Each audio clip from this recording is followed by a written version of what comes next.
Mariel's POV. I'm not sure if revealing personal information is a good idea, especially after something straight out of a movie actually happened, but I'm terrified of what this means, and I want everyone to know the story in case anything happens to me. I assure you, I'm not on any drugs, I don't have a mental illness, no past traumas, or anything like that.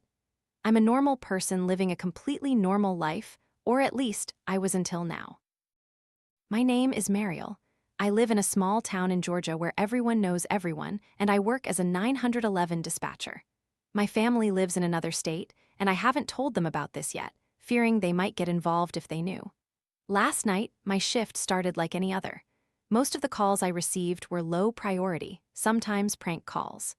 Having done this job for a few years, I've become quite good at distinguishing urgent calls.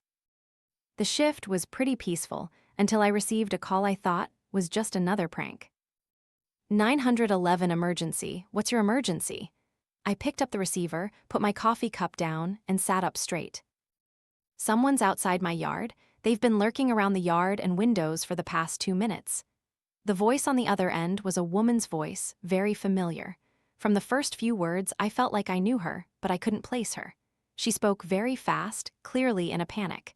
This wasn't unusual. I'd be scared too in that situation. I thought it was my friend, but no, this person looks strange. All right, ma'am. I pulled my chair closer to the desk, started typing information into the computer, and asked a follow-up question. Can you provide your address and tell me if the person is armed? Yes, I live in the yellow house at X address. The woman continued, but I didn't hear the rest of the address she spoke. It was my house.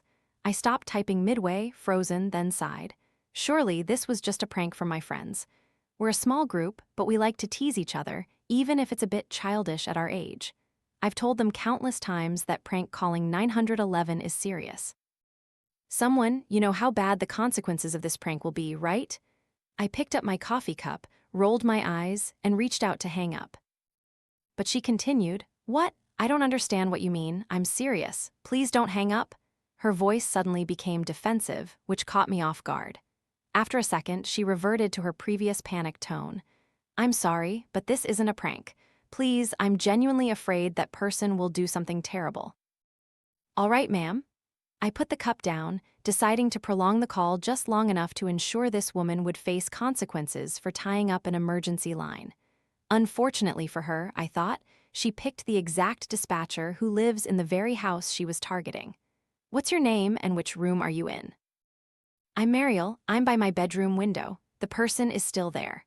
My blood began to boil. How could this person be so unreasonable? This was clearly one of my friends. I spoke more sharply than before, warning her again about the consequences she'd face if she continued with the prank call. But just as I was about to hang up, the Mariel on the other end began to plead with me not to. Somehow, I felt I should listen. I decided to give her one more chance, then I'd call the police to arrest this woman. At least she'd learn a lesson. All right, Mariel, describe your bedroom to me. What? You heard me clearly. What color are the curtains? What furniture is there? The light? Tell me what you see. No one had ever stepped into my house, and I liked it that way. Not because I didn't trust them, but because I simply didn't like having guests over, and neither did my parents. When I was a child, that habit was passed down to me. There was no way this person would know. Purple curtains, a queen bed with light gray sheets and white stripes, a wardrobe, and a small bedside table with a nightlight. She continued describing for a few seconds while I was speechless, unable to believe it. She was describing my bedroom exactly. Her next words pulled me out of my stupor. Ma'am, why are you asking these things? Someone is still out there. I couldn't answer immediately. Everything felt too surreal, completely unlike anything I'd ever experienced in this job. This woman, claiming to be Mariel, sounding exactly like me, asserting she lived at my address, and standing in a bedroom identical to mine, was talking to me. Mariel, how could this be? I tried to remain calm and continue speaking normally, but I could clearly hear the tremor in my own voice as I could only stammer. All right, ma'am, before falling silent again and beginning to rummage through my desk drawer for my personal phone. My ex-husband had installed security cameras on the front, back, and sides of the house after a few people in the neighborhood complained about a strange car frequently driving around day and night. Nothing happened back then, but installing cameras wasn't a bad idea. I never thought I'd actually need to use them today. I opened the app while the Mariel on the other end kept calling, "Hello?" But I was too busy to answer. I have to admit, my heart sank into my stomach at that moment, and everything got worse when I opened the camera app. My bedroom window overlooked one side of the house, and just beyond the wooden fence, someone was pacing back and forth, staring up at the house. Finally, I collected myself. "All right, Mariel. All right, I'm sending a patrol car to your location immediately. Sorry for the delay." I tried to stay calm, but I could still hear my voice trembling with every word. Although the person wasn't crossing the fence or actually breaking the law, what baffled me more was that I, in a completely sober state, not using alcohol or drugs, was talking to myself, another me. "Stay away from the window so he doesn't see you. Do you have—" I paused for a moment, fully aware of the absurdity of the situation, then continued the question, listening intently for Mariel's upcoming answer. I wasn't sure what I was expecting. "Do you have any weapons in the house in case he intends to do harm?" "I think there are only knives in the kitchen and an old gun, but it's in the basement, and the entrance is outside. Do I need to defend myself?" she asked, her voice full of tension, but I was even more bewildered to hear the exact words I would have said in this situation. I had a gun, and it was also in the basement, with the entrance outside. Still unable to comprehend what was happening, I told Mariel, or rather myself, to check again where the person was and reassured her that the patrol car would arrive in a few minutes. Only then did I look around, wondering if I was dreaming, and met the eyes of a colleague who was raising an eyebrow at me. He must have heard some part of my conversation and found me odd, but I tried to smile and nod as naturally as possible, then quickly refocused on the screen in front of me. "Mariel, do you still see him?" I asked, but received no answer for a few seconds. Then she stammered a few words, and I heard a door creak, just as my own bedroom door did. Following that were fast footsteps running from room to room, probably checking other windows. "He's not out there anymore. I don't know where he went. Oh my God, did I miss him? Is he coming closer to my house?" Her voice sounded like she was on the verge of a panic attack. I tried to calm her as best as I could while switching between cameras to search. When I found him, he was in the backyard, holding something high in his hand. Just a few seconds later, a rock flew towards my kitchen window, and even though the camera had no sound, Mariel's blood-curdling scream on the other end of the phone matched that exact moment. Damn it, he just smashed my kitchen window." She yelled frantically, her voice full of fear, then began to stammer incoherently. Mariel, run to the attic quickly. The police will be there soon. Use anything you can find up there to block the entrance." I shouted, my voice so loud it drowned out hers and probably startled my colleague due to the sudden increase in volume. Whatever was happening, it was completely real. Someone was outside my house, had just smashed a window, and I was inside, terrified for my life. The advice I gave Mariel was exactly what I would do in this situation. The attic door was in the hallway connecting my living room to my bedroom, giving her enough time to run up there and use anything she could to block the door while waiting for the police. I heard Mariel slam the door behind her, running along the wooden floor hallway towards the attic door. Her sudden scream echoed through the phone speaker, immediately followed by the loud thud of the phone hitting the floor. Her footsteps gradually faded, while a series of other heavier, more urgent footsteps rapidly approached the phone. "Are you still there? The police are almost there." That was all I could think of to say in a last-ditch effort to scare the intruder away. A few seconds of silence passed, and I waited to hear something, anything, whether a gruesome word or just a breath, but there was nothing. The last word I said into the phone was an empty, "Hello?" before the other end hung up. I couldn't believe what had just happened. I sat motionless at my desk, staring at the screen in front of me for at least 2 minutes before my colleague, Conor, approached and placed a hand on my shoulder. That action made me scream and reflexively push him away. The entire office turned to look at us, and Conor raised his hands, signaling that everything was fine. I apologized profusely, unable to remember how many times I said sorry before everyone returned to work, and Conor lowered his hands. "Tough call, huh?" he asked, leaning against my desk and handing me a chocolate bar. "You've seemed very stressed all evening, and this just confirms it." I didn't respond to his kind offer, only glanced at the chocolate bar in his hand, then looked up at him. I don't know what to say. I began with a few broken sentences before asking to leave early. It's now past 2:30 a.m. as I finish writing this. I booked a room in the busiest hotel I could find, right near the stairs leading to the reception desk. I've closed the curtains and double-locked the door. I'm afraid to go home and don't know who to talk to about this without being considered insane. I still haven't heard anything from the responding officers, and I don't know what to do tomorrow. Anyone reading this, please believe me, and even if you don't, could you give me some advice? Update * I just woke up, it's 4:16 a.m. 5 minutes ago, I received 2 calls from an unknown number. I didn't answer. Connor's POV. In the hotel room Mariel had booked after unexpectedly leaving her shift last night without explanation, I called her early this morning after finishing my own shift. Despite not having slept a wink, Mariel is usually calm, and her acting so strangely worried me. I couldn't just ignore it. And now I was listening to her recount how she had been talking to herself on the phone last night. Mariel, are you sure these night shifts aren't getting to you? As much as I want to believe you, what you're describing sounds like something out of a novel or a movie. Lack of sleep can also make your mind play tricks on you in unpredictable ways. I'm not saying you're crazy, but maybe you misremembered something. Mariel paced the room, one hand on her hip, the other rubbing her forehead, pushing her hair back and exhaling sharply. I know this sounds insane, Conor, but I assure you, I'm absolutely certain of what I heard and saw on camera last night.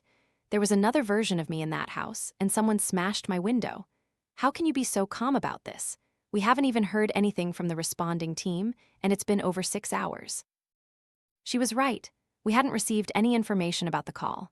No news reports, no contact from the police.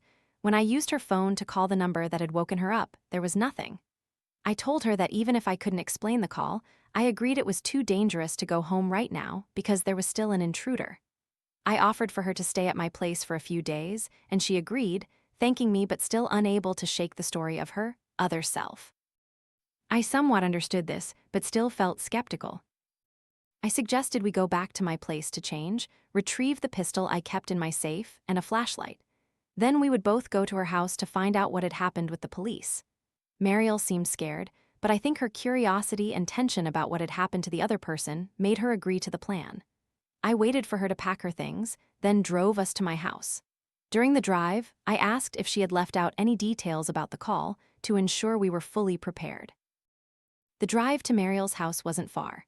On the way, I put on music to ease the atmosphere or talked about a distraction, but all I got back were short 1 or 2 word replies as she remained lost in thought, staring out the window.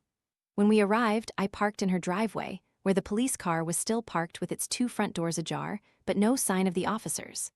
Mariel started hyperventilating.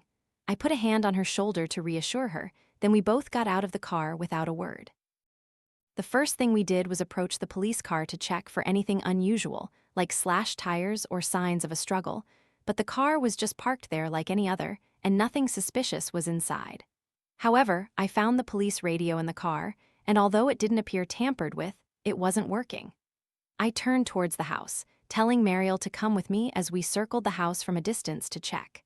We found the broken window leading into the kitchen. I was about to suggest calling 911 again for them to check inside, while we waited outside when Mariel suddenly lost her composure. Why isn't anyone doing anything? She threw her hands in the air, turning to me with blue eyes full of anger and confusion. 2 police officers went missing after responding to this call. There was an intruder in my house, and there was even a copy or something similar of me inside while I was at work. Tell me why we haven't heard anything about this, Conor. If what you're saying is true, then nothing makes sense. I cut her off before she could continue, knowing she would snap at me if she thought I was accusing her of lying. But we really should let the police handle this. We're not experts. Mariel was about to say something, then fell silent, only shaking her head.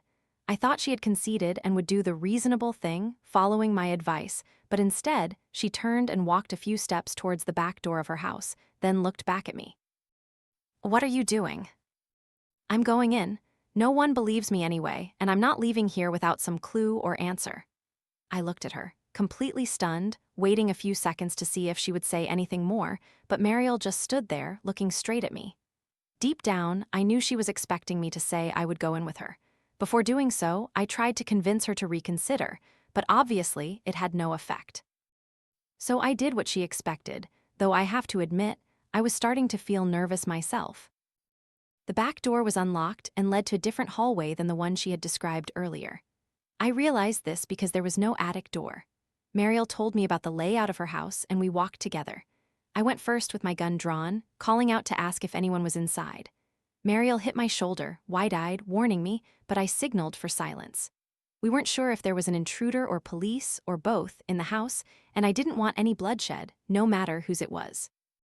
As you might guess, we received no response and heard no sounds indicating anyone else was there. We found nothing unusual in Mariel's rooms, but the hallway leading to the attic had a few noteworthy points. First was the phone lying on the floor, along with faint scratches on the wall, the only sign that something was amiss besides the broken window. This was definitely what she had used to call. It was identical to my phone. Mariel picked it up and tried to power it on, but the battery was dead. The screen was slightly cracked in the upper right corner, probably from the impact when it fell to the floor. "What the hell is going on, Conor?" "Calm down," I said, though I knew she wouldn't listen. "Only the attic and basement left to check. We'll check the attic first, then go down to the basement. Sound good?" "All right, but the basement is locked. If the key is still in its usual spot, it's in a drawer in my bedroom." "All right, I'll check the attic, and you go get the key. No reason for both of us to go up there." I raised my gun and pulled out my flashlight. "Don't worry about me." Mariel nodded and walked towards the bedroom, disappearing behind the door as I began to climb into the attic. Nothing was blocking the attic door, which I realized as soon as I opened it easily, confirming that her other self hadn't made it up here before the call ended.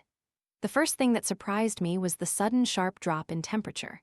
Yes, this was an attic, but the temperature difference had to be at least 10 degrees.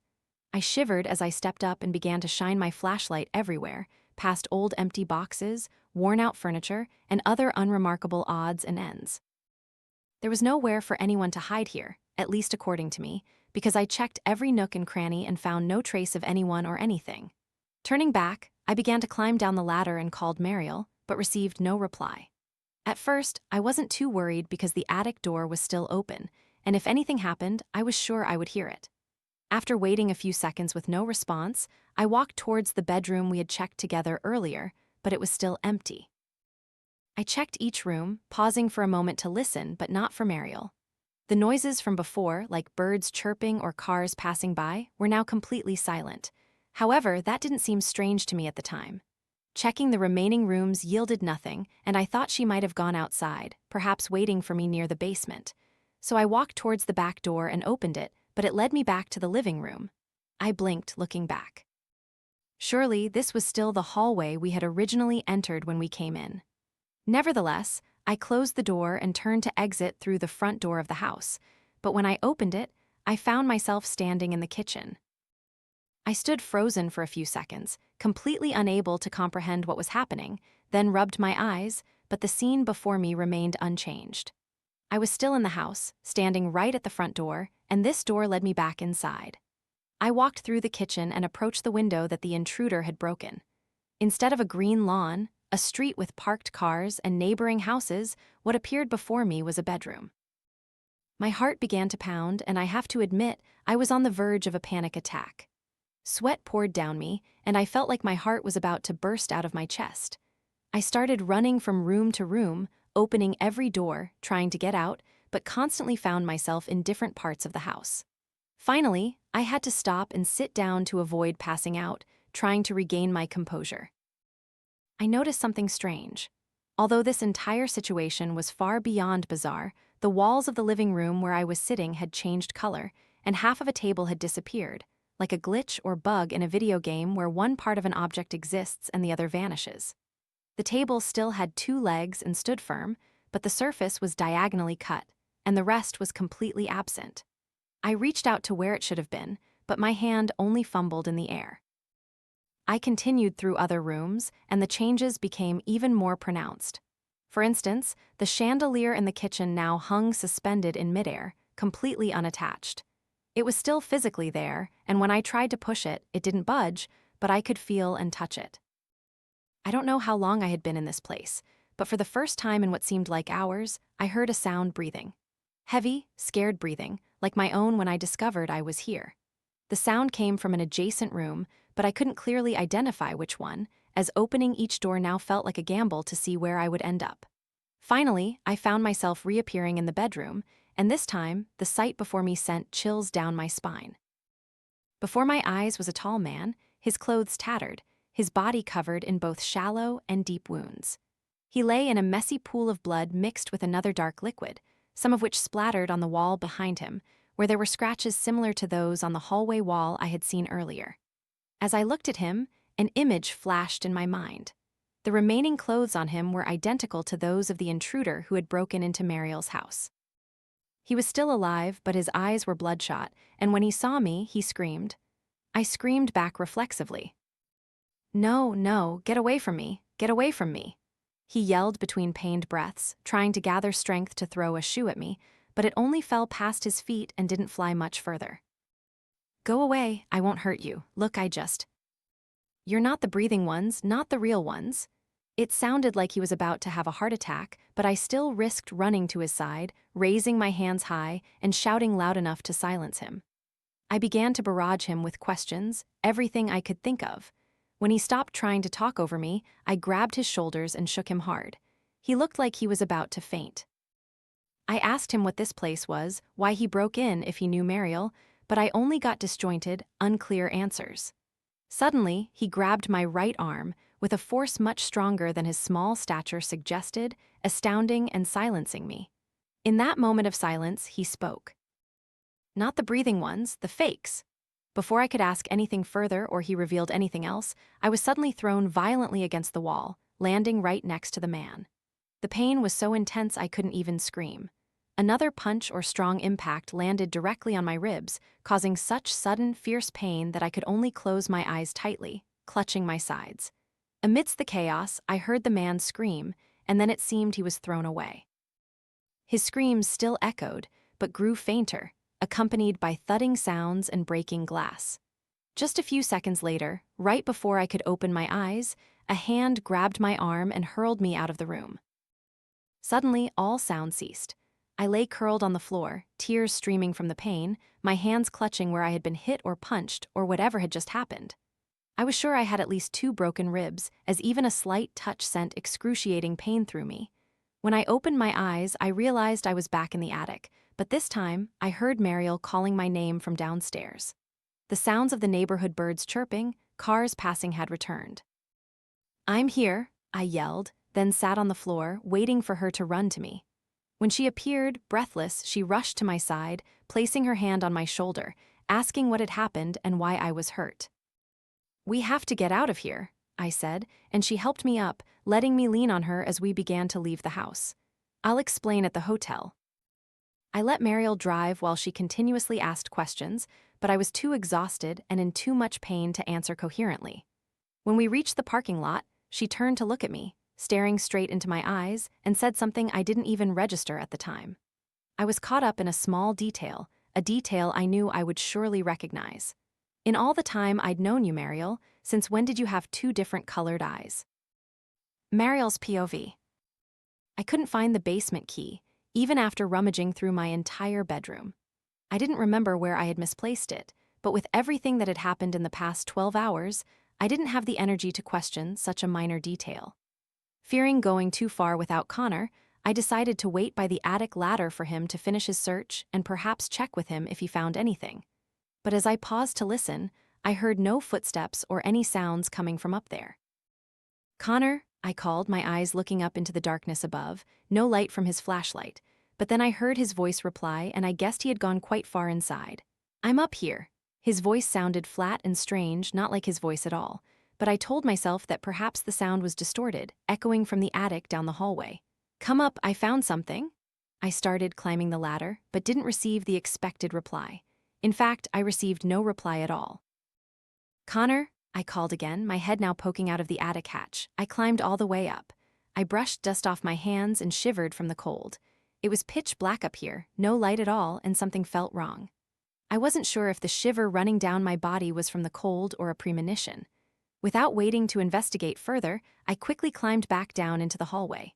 but the cold from the attic seemed to follow me down, making the air strangely chilling, unlike before.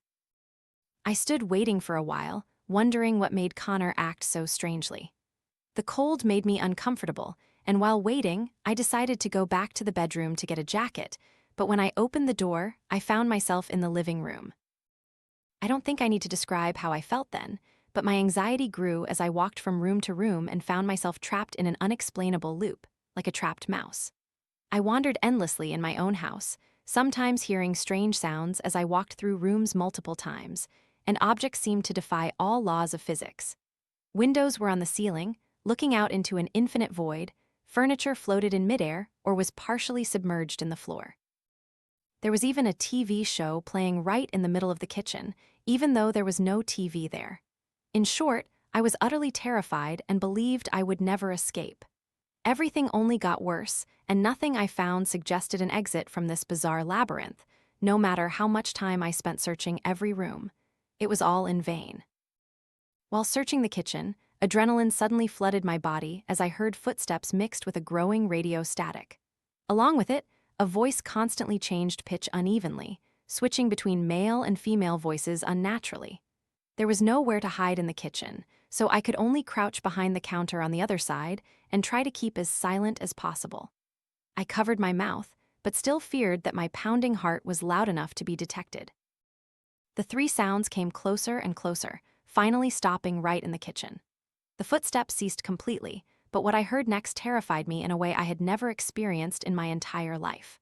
From the kitchen doorway, I heard that bizarre the voice mixed between male and female, blended with radio static reading yesterday's news, then the weather report, jumbled conversations, and then something chillingly familiar. 911 emergency, what's your emergency? It was my own voice. My breath froze, and I slowly looked up without poking my head out from behind the counter, imagining something in the kitchen with me would lean down to look at me like in a horror movie, but thankfully there was nothing. The voice continued, switching between two other male voices, my voice and suddenly Conor's voice. Mariel, since when did you have two different colored eyes? My eyes widened in disbelief, and I covered my mouth with both hands, praying this monstrous thing would leave. The radio static grew louder, then paused and restarted at random intervals, while the thing continued to repeat the same sentence over and over. The sound made me feel nauseous. Mariel, since when did you have two different colored eyes? Mariel, since when did you have two different colored eyes? This time, the voice no longer changed but remained Conor's voice, repeating that phrase. Then suddenly, just as it appeared, the footsteps began to retreat, and the phrase gradually faded into the silence of the house. I was paralyzed with shock at what had just happened, unable to stand up for several minutes and struggling to keep myself from bursting into tears. When no new strange sounds appeared, I slowly stood up and looked around. I realized I was alone. Finally, I suddenly remembered what, in my previous panic, I had forgotten: the window in the kitchen where the intruder had broken in. It was still broken, but unlike the other windows that only looked out into a void or a wall on the other side, this window was my bedroom, and inside it was the body of someone I couldn't recognize. I gasped when I saw it, then realized the person was lying in a pool of blood. I crawled through the window and approached the body slowly. As I got closer, I realized that the person's clothes, though tattered and covered in blood, were identical to what the man who had broken into my house was wearing. This realization made me freeze for a moment before continuing to crawl closer to him. It was a man whose face I couldn't yet clearly see because his head was turned away, and the hood of his gray hoodie, or what was left of it, was still covering it. There seemed to have been some kind of struggle, because on his leg was my bedside table, and the lamp on the table was broken, with shards of glass scattered everywhere. I carefully knelt down to avoid being cut by the glass, then turned the man's head towards me. The bloody face, eyes wide open, of someone I knew better than anyone, appeared before me. The man lying dead on the floor after breaking into my house was my ex-husband, Russell. I had never spoken much about Russell to anyone since our divorce was finalized. I had gradually grown emotionally distant from him after 2 years of his increasing indifference, which led to more arguments every day, to the point where we sometimes wouldn't speak for weeks. At first, I thought he was just trying to scare me because he knew I was always afraid of horror-related things. He would read scary stories or suddenly jump out from dark corners to see my reaction.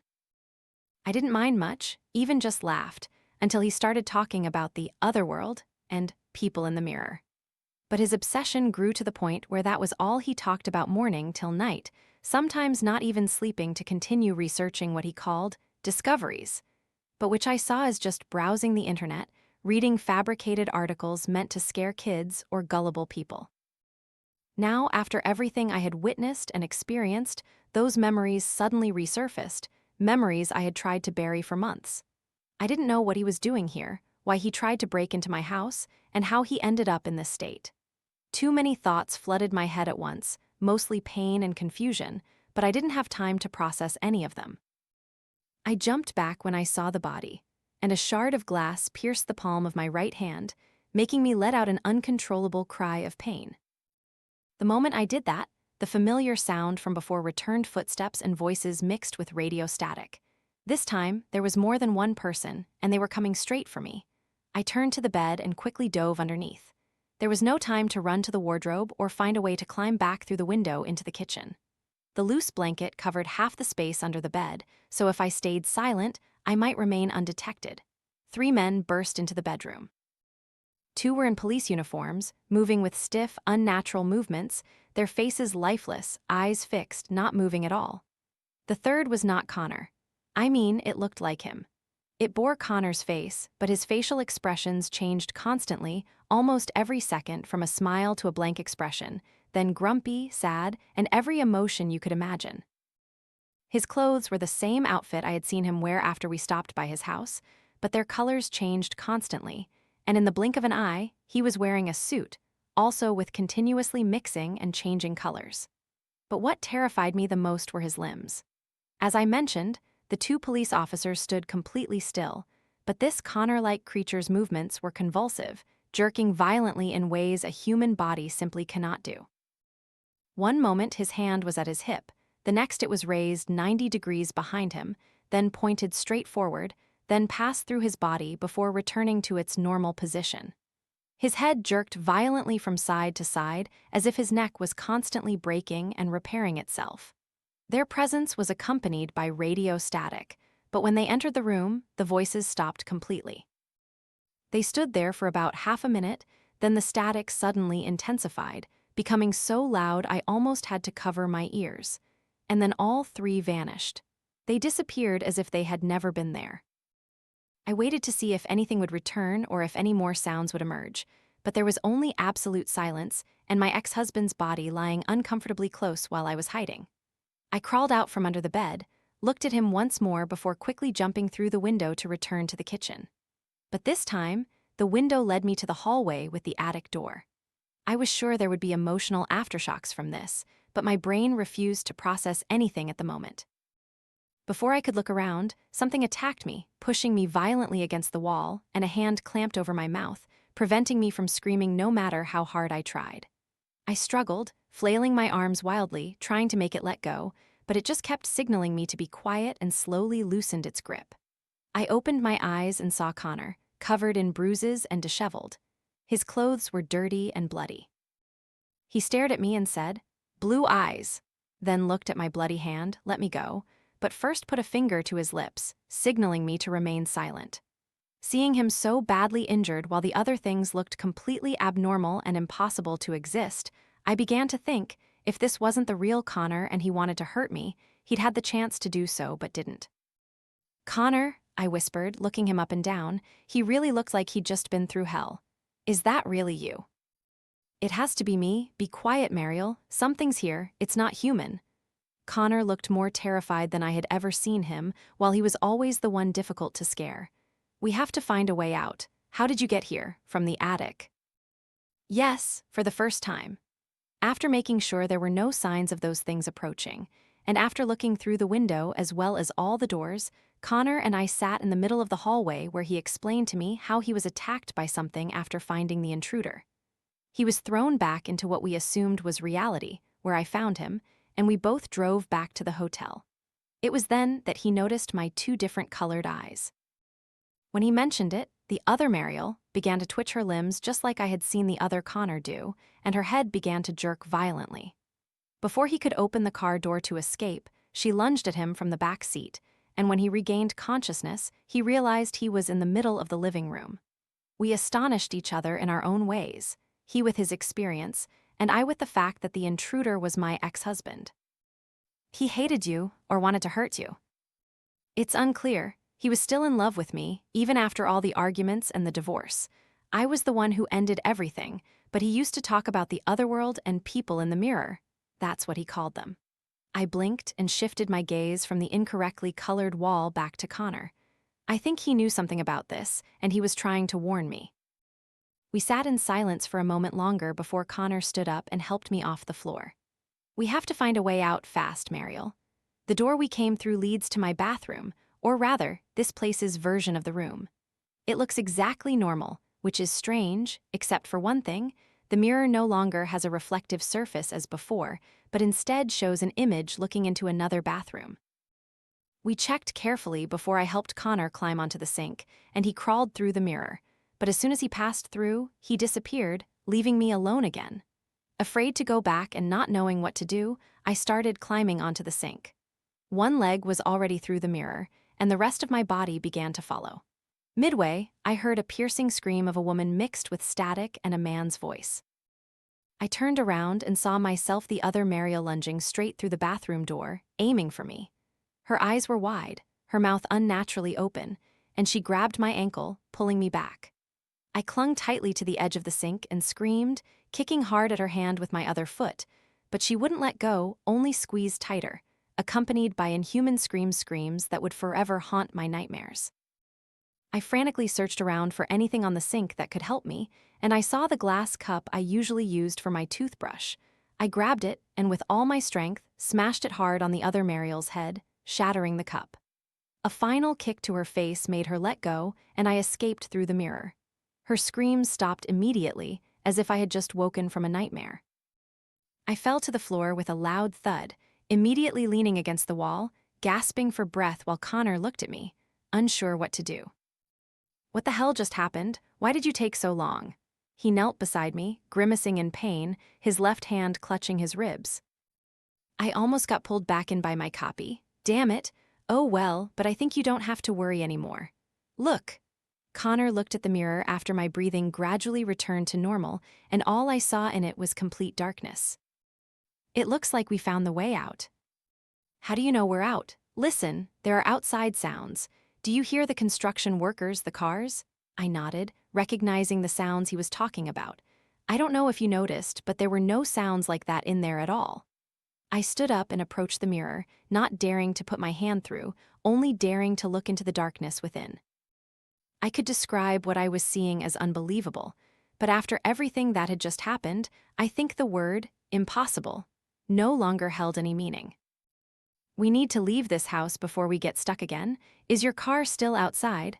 I asked while opening the door leading to the hallway, carefully checking first. The house looked completely normal.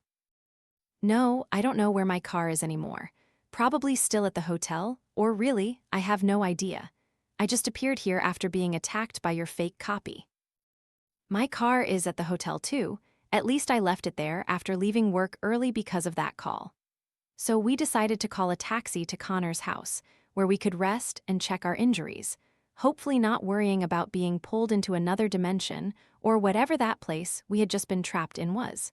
He could rest and check for any injuries he hadn't noticed himself. I bandaged my hand, then borrowed his laptop, with his permission of course, to research the things Russell had been obsessed with years ago.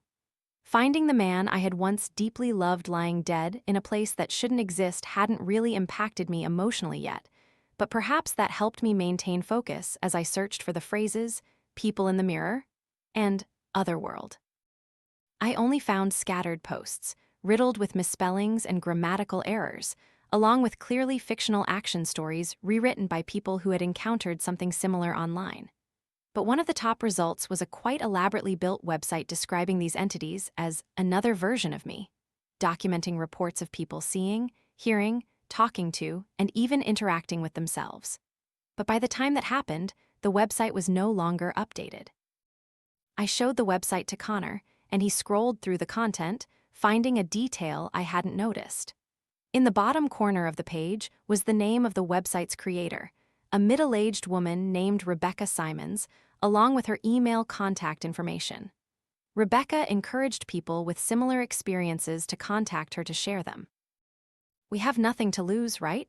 I mean, all of this sounds completely insane and paranoid, but we just went through it, and this woman is probably the only one willing to believe us immediately. Conor turned to look at me, but his eyes suddenly stopped at my injured hand. All right, so you write the email or I write it? Conor didn't answer. He looked stunned, his eyes fixed on my hand. What's wrong, Mariel? What's happening to your hand? I looked down at my injured hand and gasped, then quickly pulled up my pant leg to check my ankle. At the same time, Conor pulled up one side of his shirt to look at where he had been attacked. My hand, my ankle, and that part of Conor's torso had turned completely black. A long day full of fear and anxiety passed before we received a reply from Rebecca. She messaged us requesting an in-person meeting after we had described our situation in detail via email, but also warned us beforehand that she wasn't sure she could help. The address she sent us was in Augusta, about an hour-and-a-half drive away, where she currently lived in a small apartment. Conor and I walked to the hotel and found my car still there, but his car was gone. We constantly paid attention to our wounds or bruises, unsure what they really were or if they could spread, but thankfully, they hadn't changed yet. I want to say we discussed theories or reasons why all this was happening to us, but the reality was we were both too tired and scared to say much to each other. Before that, I had called my family and tried to pretend everything was fine, though deep down, I just wanted to cry and ask my mom what I should do. All efforts to find information about the missing police officers who had responded to the call that night yielded no results. Online articles were all old posts that coincidentally contained similar keywords to what I had searched, and there was nothing in the news, as if it had never happened. We arrived in Augusta in the early afternoon, turning off the main road leading into town onto a narrow street leading to Rebecca's residential area. We climbed to the third floor and rang the doorbell. A few seconds later, we heard footsteps approaching then stopping. Perhaps she was looking through the large peephole in the door. Then the door opened, and she welcomed us. The woman before us looked a little older than the photo on the website. Perhaps the photo had been taken a few years ago. Good afternoon, I guess you two are Mariel and Conor. She opened the door wider, looking at me first, then at Conor. We don't know who else to turn to, Ms. Simons. Conor nodded, then slightly bowed his head as if acknowledging helplessness. No one, she said. I have to be frank. You two are not the first to come to me about this, but you're probably the only ones who... She seemed to hesitate, but after a moment's pause, she finished the sentence. Survived. Conor and I turned to look at each other.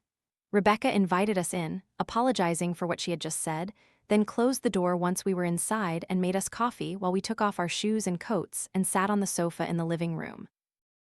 I tried to alleviate the tension by petting her puppy, a French bulldog no more than a few months old. Pets allowed here. I tried to make small talk as she turned to create a friendlier atmosphere before getting straight to the point. You could say that. Actually, the landlord doesn't allow any animals in the apartment, but I convinced him that Frankie wouldn't cause any trouble, and if he damaged anything, I'd compensate him in full. Right, Frankie? Frankie responded with a small bark and licked her hand as she stroked his head. Then Rebecca sat down in a small armchair opposite the sofa where Conor and I were sitting. I know who you are, Mariel. I have to admit, that sentence almost made me panic and want to jump up and run out of the apartment because I had been under extreme stress for the past 2 days, but Rebecca continued speaking just in time for me to maintain my composure. Your husband contacted me a year ago to learn more about the mirror world and the creatures living in it. I'm very sorry for what happened, and that you have to go through it again, as you wrote in your email. Rebecca's mention of my ex-husband's death felt like a direct punch because I still hadn't been able to begin processing my emotions about it due to the horrific events that had just occurred. I could only stare blankly at her, speechless. Conor noticed this and continued the conversation for me. Did he say anything we need to know? Why was he trying to break into Mariel's house? Rebecca took a sip of her still steaming coffee, her gaze shifting to me as Frankie, her puppy, jumped off the floor after I stopped petting him. He seemed to have lost all interest in me, and Rebecca picked him up and placed him on her lap. Because he feared exactly what's happening to you two. I'll be blunt, Russell didn't seem to be in his right mind at the time. He spoke of all sorts of theories and discoveries he claimed to have made, sounding no different than the ramblings of a madman. But what was clearest to me was that he felt responsible for protecting you, Mariel. I assume that's why he appeared there that night, but unfortunately, he ran into something that only looked like you. Both Conor and I were speechless, overwhelmed by the way this woman spoke of it so calmly, as if having something living in the mirror and impersonating you was an everyday occurrence. But she didn't stop. Honestly, he was one of the few who came to me not just to complain that there was another version of them. So what are these things then? Why are they targeting us? Conor asked. He still hadn't touched his coffee cup, neither had I. I'm not sure how they choose their hosts, as I call them, but according to Russell and others who have told me, they form when you felt lost for a long time in life, like a part of you seems to be missing. Does that description fit you after your divorce, Mariel?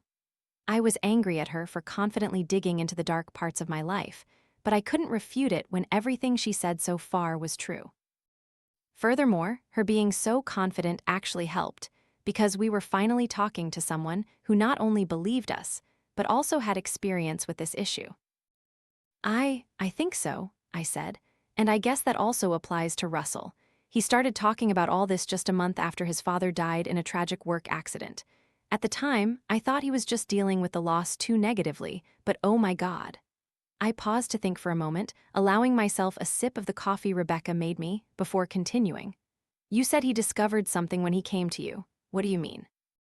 I don't know if your husband ever directly contacted any of these entities, but according to him, the only way to sever their connection to you is to destroy them in their own world. Frankly, until very recently, I still doubted the existence of that world because no one had ever truly set foot there, or at least done so, and returned to tell the tale. But now you two are here, and you have proof. She placed her hand on her ribs, glancing at my ankle, referring to the black marks that Conor and I had. So what do these marks mean, do you know? Conor spoke. My hypothesis is that it's how that other reality manifests in our world. I can't say what that means or how dangerous it is, but I hope no one has to find out. She placed Frankie on the floor, and he tried to get attention by gently scratching her left leg. A few seconds later, he made a sound like a whining child before curling up at her feet. Rebecca leaned into her knees, her gaze sweeping from Conor to me, then back to me. I know this sounds suicidal, but you too have been there. Conor, you've even been there twice, and both times you escaped. In all the time I've researched this phenomenon, I've never heard or met anyone who has done that. I'd say the decision is yours if you want to do this, but with those marks, I'm not sure you have any other choice if you want to survive. You have to go back and destroy the imposters before they take you over. I don't need to explain the feeling of my stomach dropping when asked to return to that damned labyrinth, which had taken the form of my house. But at the same time, we couldn't think of any other solution, and I was sure this idea had been nagging at Conor as much as it had me all this time. But how do we do that? We don't even know what they really are. How can we fight them? My voice trembled as I talked about confronting them. We don't call them people in the mirror, just randomly, Mariel. You escaped that world through your mirror. You saw them trying to become you, little by little. So? Rebecca stood up and walked to a wall in her apartment where a large rectangular mirror hung. My guess is that attacking them with glass can cause injury and even kill them. Your guess, Conor shot up, and I could clearly sense the skepticism in his voice, as if I were speaking those very words myself. You're telling us to step into that place again, potentially to our deaths or God knows what, and all you have to go on is your guess. Rebecca turned back, seemingly unaffected by his attitude, and crossed her arms before speaking.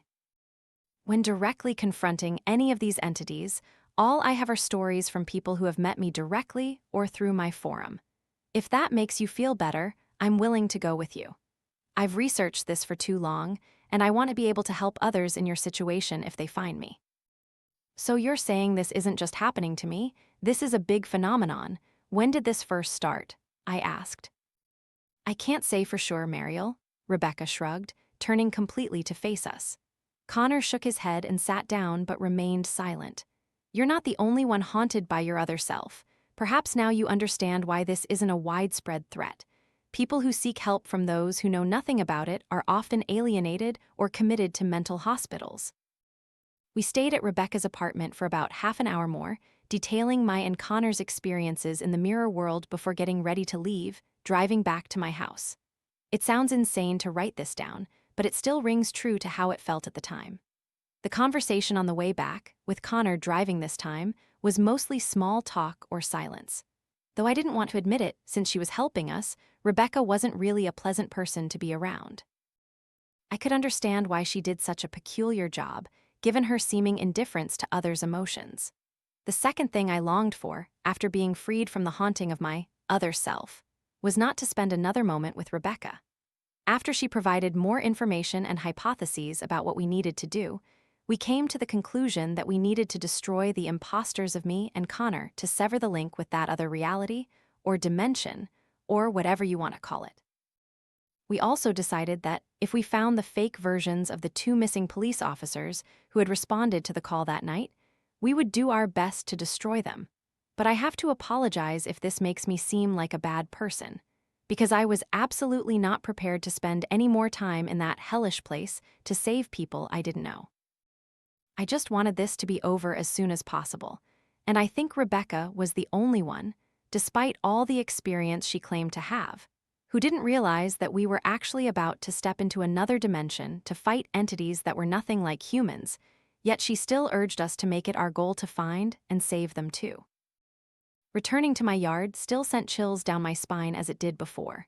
The eerie feeling intensified as the police car was still parked outside. On the way, we had stopped at a store to buy a medium-sized mirror, then smashed it to arm ourselves with sharp glass shards, an idea suggested by Rebecca. I wasn't sure how to feel about this, especially considering the superstitions about broken mirrors bringing bad luck, but Rebecca seemed unconcerned and readily smashed it without hesitation. Of course, she chose the longest and sharpest piece for herself, leaving us with shorter ones. We explained to Rebecca that going up to the attic was what had led Conor and me into the other world.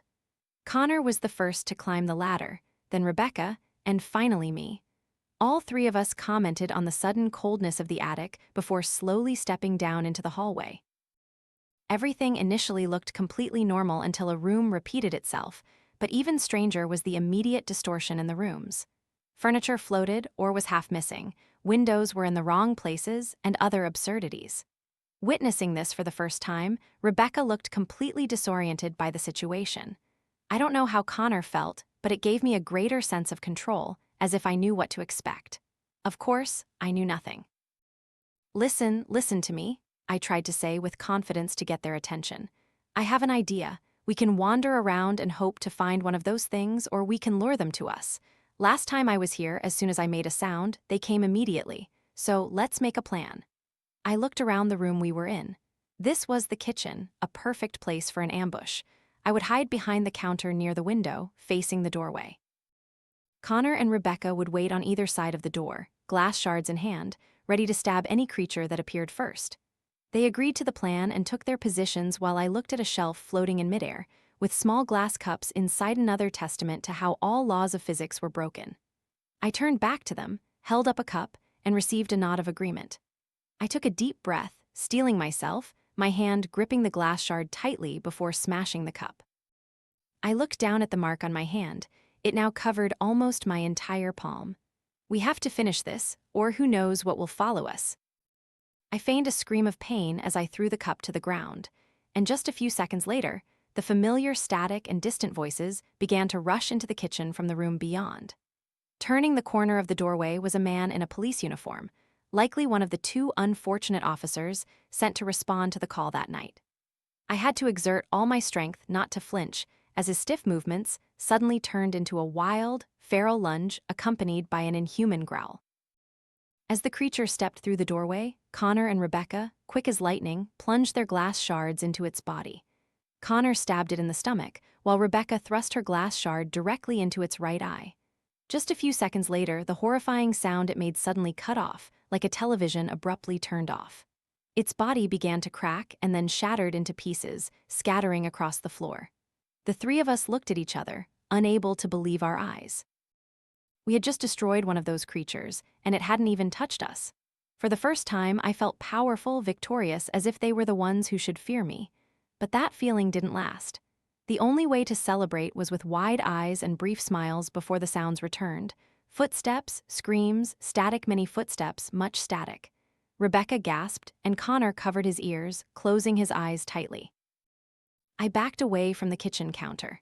In that moment of fear, I forgot about the broken window. Before I could see what was about to step through the door, my hair was grabbed with such force that I thought my scalp was about to tear. I only managed to keep my balance for less than 2 seconds, screaming for help before my back slammed against the window frame. I almost blacked out immediately after, enough to be pulled through the window into the bedroom it faced and thrown nearly halfway across the room, rolling on the floor. I could hear the noise in the kitchen throughout. Rebecca screamed, while Conor was silent, but I heard objects being thrown against the wall and sometimes a low growl that I thought came from him. I tried my best to get up quickly, and that's when I realized my glass shard was gone. I must have dropped it when I was grabbed. Facing me was the other Mariel, standing a few steps away. Her mouth was unnaturally wide open, revealing her lower teeth but no tongue. Her eyes were 2 different colors, just as Conor had described. She let out a chilling scream, but it wasn't mixed with static. The sound was identical to me, but as if I were being torn apart, enduring the most excruciating pain imaginable. Looking around the bedroom, I realized there was nothing I could use as a weapon, and before I could think further, the other Mariel lunged at me. I screamed, trying to dodge her, and scrambled onto the bed. In a panic, I grabbed a pillow and threw it at her, but as you might guess, that wasn't an effective weapon. I tried to crawl backward but tumbled off the other side of the bed. Getting up as quickly as possible, I faced a horrifying sight. She was crawling onto the bed like a spider, but the most terrifying thing wasn't her movement, but her head. Her mouth still agonizingly wide, her eyes empty like black voids, her head twisting at impossible angles, just like the other Conor had done when I was hiding. I tried to run to another corner of the room, but she jumped on me, pinning me to the floor with incredible strength. She grabbed my throat and lifted me, slamming me into the wall. As I stared at her, I saw parts of her skin begin to turn black. While struggling, I heard glass shatter from the window as the other Mariel was subduing me. I heard Conor yell loudly, and a chair suddenly slammed into my copy, making her let go. I took this opportunity to look towards the kitchen and saw Conor being lunged at by the other Conor. Both disappeared from my sight. And Rebecca. Rebecca was pinned to the wall by a creature in the form of a police officer, her hand still clutching the glass shard. She just needed to stab it directly in the head, and she would be free, but the monster was too fast. It blocked her hand in midair, squeezing so hard it made her drop the glass and scream in pain. In less than a second, it let go of her hand and placed its palm over her mouth. What I witnessed next took my breath away. The monster gradually lost all detail and became a completely black human-shaped shadow, but with continuously shifting, distorted proportions.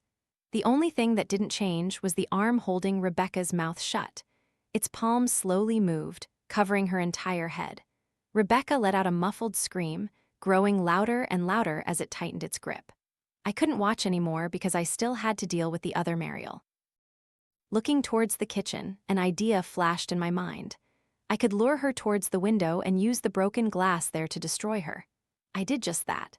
I ran with all my might towards the window, turned, and saw her lunging after me, her hands outstretched to grab me. I ducked just before she could reach me and swerved to the right, causing her to crash into the window frame. This was my only chance. I turned back, using all my remaining strength to grab her head and slam it hard onto the sharp glass shard sticking up from the window frame. She only managed to let out one last scream before the glass pierced her left eye. She stood still, motionless, then fell completely silent. At that exact moment, I looked up and saw that Rebecca had completely vanished from the kitchen, and Conor was still struggling with his copy. I was about to crawl through the window to help him, but the sharp pain in my ankle, hand, and now my neck, where the other Mariel had strangled me, made me fall to the floor. But the pain vanished immediately after. I looked back at the window and saw my copy begin to crack. I called Conor's name one last time before she shattered into pieces, and my memory stopped there. I woke up in a hospital bed with an IV drip connected to my left arm and a blanket covering me. I was so exhausted I could only make a faint sound. just enough to alert someone sitting in a chair beside the bed whom I didn't recognize. "Calm down, Mariel." A woman's voice almost made me scream if I had enough strength. "You've been here the longest of the three of us." I slowly turned my head and saw Rebecca smiling at me, but there was something wrong with that smile, though I assumed it was just due to her condition. "Rebecca, what happened?" "We did what we had to do, that's what happened, but you were completely exhausted when we got out." I was more worried about Conor than what she had just said about getting out. I really needed a reminder of what had happened. "Where's Conor? Is he okay?" "Oh yes, honey, don't worry about him. He's just in a room next door. You two really went through a fierce battle there," Rebecca said, then stood up. It was then that I suddenly realized I couldn't remember how she had disappeared when we were in that place. She walked to the door and opened it, stepping out. "You'll have to ask the nurses if you can see him." "Wait, Rebecca," I called out weakly. "How did we get out? Is it all over?" "I'll tell you later, Mariel. Visiting hours are over, and I need to feed Toby, you know. He must be very hungry now. You know how much French bulldogs eat, right?" Before I could ask anything further, she closed the door, leaving me alone. For the first time, I was completely alone, separated from Conor since he offered to help me. I was worried about him and wanted to see him immediately, but at least Rebecca said he was okay. I pulled back the blanket to look at my hand and ankle. The marked spots were all tightly bandaged. I didn't know what was underneath the bandages. When I touched my other hand to my neck, I also found it had been bandaged. I was sure that if those wounds were still there, I would have a lot of explaining to do, and I didn't know what I would do. But now I had a chance to rest, and I wasn't going to refuse it. Not long after, a male nurse entered my room, carrying a tray of food and smiling from behind his mask. "Hello, ma'am. I heard you're awake. Your condition was quite serious when you were brought in. Luckily, your neighbor saw you before you lost too much blood."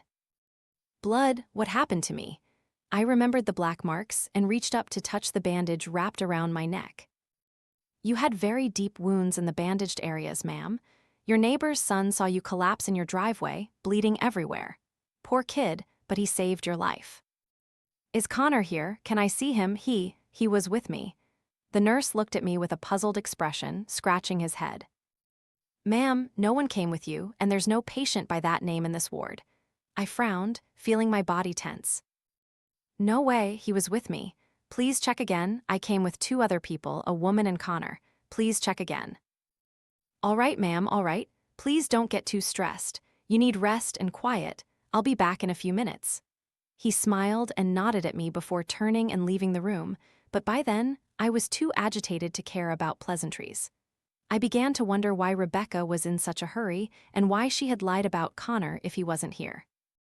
By now, I remembered how she had suddenly disappeared when I was still in that place, but I had thought that, just like how I returned to the real world after destroying my other self, the same had happened to her.